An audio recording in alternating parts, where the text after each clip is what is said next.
শীতের মরশুমে নতুন বছরে হলদিয়া পৌরসভার নতুন চিত্র দেখুন।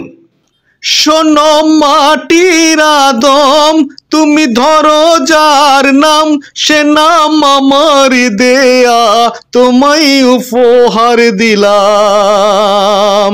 শোনো মাটির আদম, তুমি ধরো যার নাম, সে নাম আমার দেয়া, তোমায় উপহার দিলাম।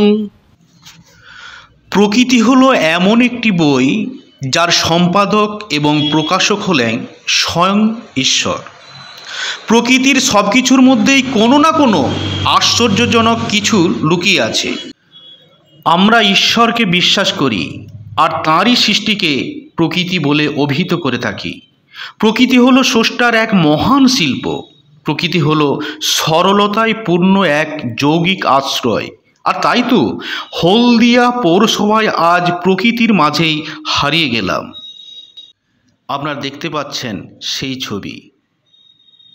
মানুষকে ভালোবাসলে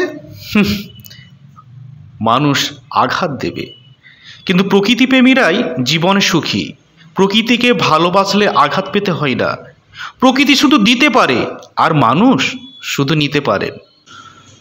প্রকৃতির অনির্বাচনীয় শোভা মানুষকে বুঝতে শেখায় যে প্রকৃতিতে এমন কিছু বিষয় আছে যা অকৃত্রিম, মানুষের দ্বারা সৃষ্টি নয়। প্রকৃতিতে যত বেশি সময় অতিবাহিত করবেন তত বেশি করে এক মর্ম বুঝতে পারবেন।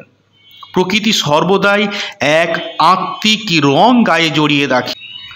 তাই তো প্রতিটা ফুল যেন প্রকৃতির এক আত্মাস্বরূপ। আপনারা দেখতে পাচ্ছেন সেই হলদিয়া পৌরসভার এক অসাধারণ দৃশ্য। আমরা লাইভ দেখাচ্ছি, সরাসরি আপনারা দেখছেন। আমরা চেষ্টা করছি হলদিয়া পৌরসভার সমগ্র চিত্রটাকে তুলে ধরতে।